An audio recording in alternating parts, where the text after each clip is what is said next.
ധന്യ നമ്മുടെ PC George ഒരു കാലത്ത് UDFിൻ്റെ ഒരു കിങ് മേക്കറായിരുന്നു. പിന്നീട് ചീഫ് വിപ്പായി ഒരുപാട് വിവാദങ്ങളോടൊപ്പം സഞ്ചരിച്ച് പിന്നീട് UDFുമായി തെറ്റിപ്പിരിയുന്നു. പിന്നെ ഇടതുപക്ഷവുമായിട്ട് സഹകരിക്കുന്ന പരിപാടി തുടങ്ങി, അതും വിജയിച്ചില്ല. പിന്നെ NDAയുമായിട്ട് സഹകരിക്കലായി. അവസാനം സ്വന്തം പാർട്ടിയിൽ നിന്ന് തന്നെ പുറത്താക്കപ്പെടുന്നു. പിന്നെ BJP അംഗത്വം നേടുന്നു. പത്തനംതിട്ട ലോക്സഭാ മണ്ഡലത്തിലേക്ക് ഒരു സ്ഥാനാർത്ഥി കുപ്പായമൊക്കെ തയ്പ്പിച്ചു വെക്കുന്നു. അവിടെയും വിജയിക്കാൻ പറ്റിയില്ല. ഇപ്പോൾ ഇടയ്ക്കിടയ്ക്ക് ഞാനിവിടെ ജീവിച്ചിരിപ്പുണ്ടെന്ന് അറിയിക്കാനായിട്ട് ചില വിവാദ പ്രസ്താവനകളൊക്കെ നടത്തുന്നു. ഇതിനപ്പുറം PC ജോർജ് എന്താണ് ഇപ്പോൾ വാർത്താ താരമാകാൻ എന്തെങ്കിലും വീണ്ടും നാവാടിയോ PC ജോർജിൻ്റെ? PC ജോർജ് ഇപ്പോൾ BJP പ്രവർത്തിക്കുന്നത് അടുത്ത നിയമസഭാ തെരഞ്ഞെടുപ്പിന് ലക്ഷ്യം വെച്ചുകൊണ്ടാണ്. നിയമസഭാ തെരഞ്ഞെടുപ്പിന് വലിയ താമസമൊന്നുമില്ല. ഇപ്പോൾ മാരാർജി ഭവൻ, പുതിയതായി നിർമ്മിച്ച മാരാർജി ഭവൻ ഒരു മുഖ്യമന്ത്രി ഓഫീസ് വരെ BJP തുറന്നിട്ടുണ്ട് എന്നാണ് കേൾക്കുന്നത്. ഇപ്പോൾ BJP തന്നെ വിശ്വാസമുണ്ട്, വരും കാലങ്ങളിൽ കേരളം ഭരിക്കുന്ന തരത്തിലേക്ക് അവർ മാറും എന്നുള്ളത് ഒരു നിശ്ചയദാർഢ്യത്തോടെ എടുത്ത ഒരു പാർട്ടിയാണ് BJP. അപ്പൊ അവരുടെ ഒരു വഴി നമ്മൾ മനസ്സിലാക്കിയാൽ, നേരത്തെ ഒന്നും BJP RSS എന്നൊക്കെ പറഞ്ഞാൽ ആളുകൾക്കൊരു RSS എന്നൊക്കെ പറഞ്ഞാൽ ഒരു ഭയമുണ്ടായിരുന്ന കാലമായിരുന്നു. RSS എന്ന് കേട്ടാൽ അവര് ഒരു മുഖ്യമന്ത്രി ഓഫീസ് പണിതിട്ടത് വെറുതെ ആകില്ല. ശശി തരൂർ UDFിന്റെ മുഖ്യമന്ത്രി സ്ഥാനാർത്ഥി ആയില്ലെങ്കിൽ BJPയുടെ മുഖ്യമന്ത്രി സ്ഥാനാർത്ഥി ആയാലും അങ്ങനെ ഉണ്ടാവും. സൂപ്പർ ആയിരിക്കും. തരൂരിനുള്ള കഴിവും ഉണ്ട്. തരൂരിന് പിന്നെ ഈ പുഴത്തൽ കുറച്ച് കൂടുതലായതുകൊണ്ട് ഏത് സ്ഥാനവും BJPയിൽ പോയാൽ കിട്ടുമെന്നുള്ള ഒരു ഉറപ്പും അദ്ദേഹത്തിനുണ്ട്. പക്ഷെ അദ്ദേഹത്തെ വേണ്ട പോലെ കോൺഗ്രസ്സുകാർ എടുത്തില്ല, കൈകാര്യം ചെയ്തില്ല എന്നുള്ളൊരു രീതിയുമുണ്ട്. അതൊരു ഭാഗത്ത് നിൽക്കുകയാണ്. അപ്പൊ BJPയെ സംബന്ധിച്ചിടത്തോളം ഈ പതുക്കെ നമ്മൾ വിത്തിട്ട് അത് മുളച്ച് പിന്നെ അത് ചെടിയായി അത് കായായി അതിൽ നിന്ന് അങ്ങനെ വന്ന ഒരു പാർട്ടിയാണ് BJP എന്ന് പറയുന്നത്.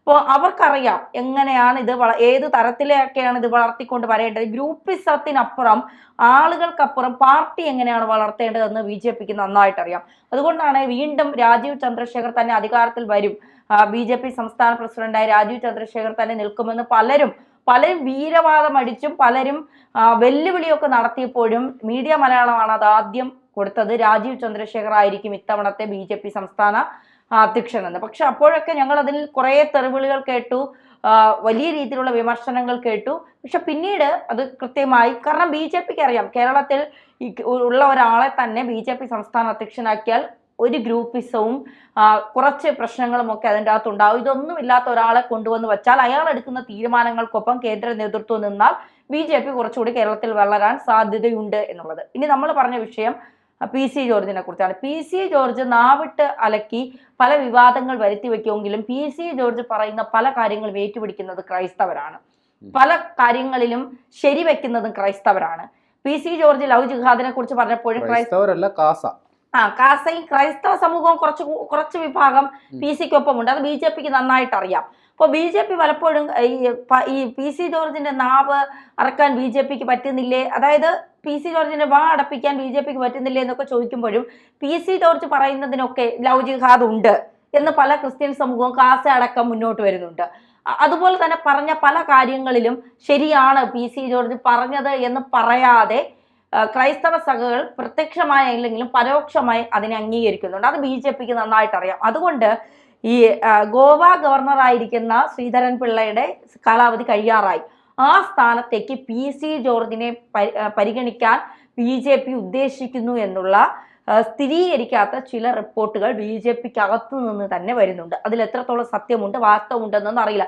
പക്ഷെ ഒരു ഗവർണർ ആയിരിക്കാനുള്ള എല്ലാ കാര്യങ്ങളും PC ജോർജിനുണ്ട്. അത് യാഥാർത്ഥ്യമാണ്. ഈ നാമൊന്ന് വെറുതെ വച്ചാൽ PC ജോർജ് അത്യാവശ്യം ആളുകളെ കൂട്ടാനും ആളുകളെ കയ്യിലെടുക്കാനും അത്യാവശ്യം കഴിവൊക്കെ ഉള്ള ഒരു നേതാവ് തന്നെയാണ് PC ജോർജ്. അതിലാർക്കും എതിരഭിപ്രായമൊന്നുമില്ല. പറയേണ്ടത് കൃത്യമായി പറയും, നിലപാടുകൾ കൃത്യമായി പറയും, വ്യക്തമാക്കുകയൊക്കെ ചെയ്യും. പക്ഷെ പലപ്പോഴും ഈ വാ വെറുതെ ഇരിക്കില്ല. അത് പലപ്പോഴും വിവാദങ്ങൾക്കും BJPയുടെ നെഞ്ചത്തിട്ട് അടിക്കുന്ന തരത്തിലേക്ക് മാറും എന്നുള്ളതാണ് യാഥാർത്ഥ്യം. ഇപ്പോ PC ജോർജിന്റെ മകൻ ഷോൺ ജോർജ്, അദ്ദേഹം PC ജോർജിനെ പോലെ അല്ല, കുറച്ചുകൂടി കൃത്യമായി കാര്യങ്ങൾ പഠിച്ച് അവതരിപ്പിക്കുന്നതിലും നിലപാടുകൾ കൃത്യമായി വ്യക്തമാക്കുന്നതിലുമൊക്കെ ഒരു പിടി മുന്നിൽ നിൽക്കുന്ന ആളാണ് ഷോൺ ജോർജ്. മാത്രമല്ല, വീണ വിജയനെതിരായിട്ടുള്ള ആരോപണങ്ങൾ ഉന്നയിക്കുക, അതുമായിട്ട് ബന്ധപ്പെട്ട് നിയമ നടപടികൾ സ്വീകരിക്കുകയും അഭിഭാഷകം കൂടിയാണല്ലോ. അതെ.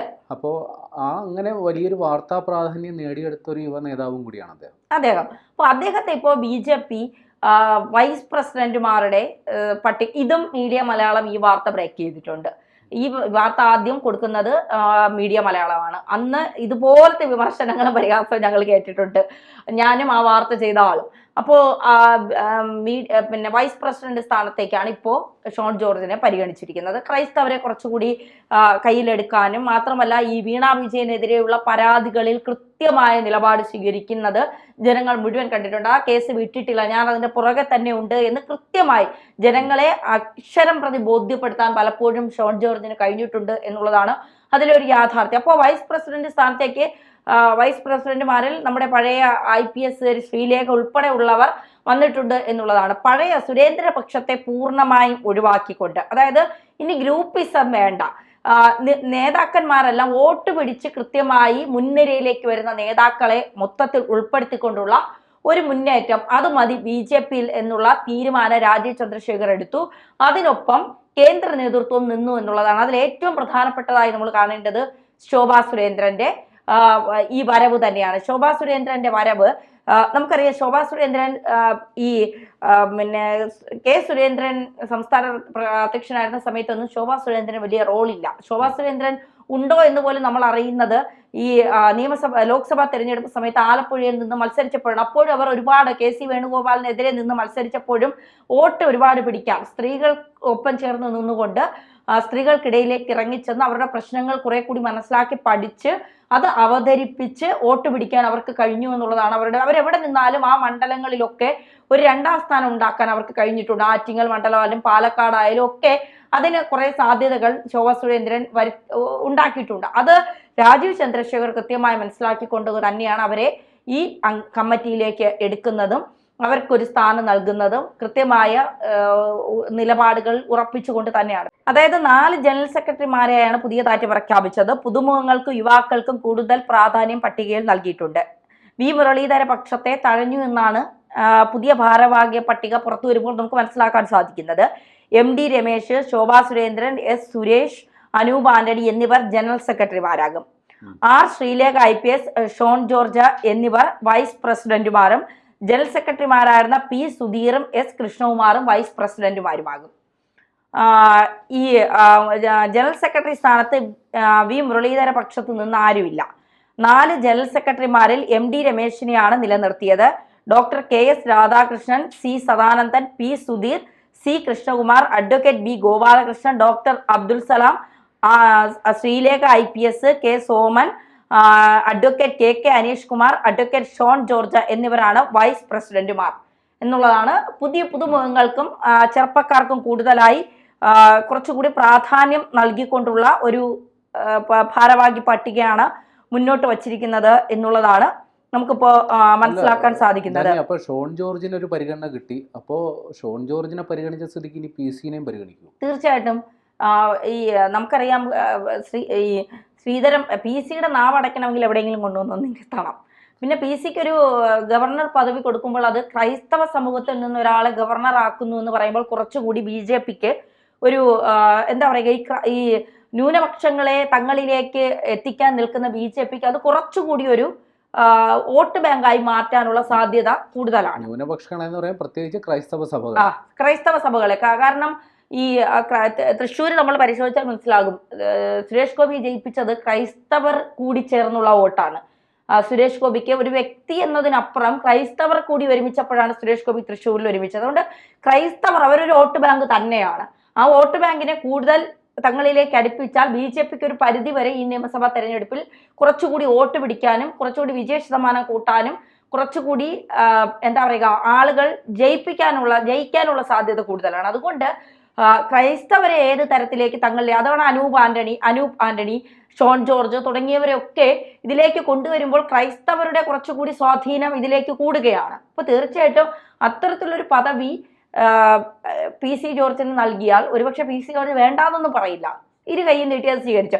അതെങ്ങനെ പ്രയോജനപ്പെടുത്തണം എന്ന് കുറച്ചുകൂടി അറിവുള്ള ഒരാളാണ് PC ജോർജ്.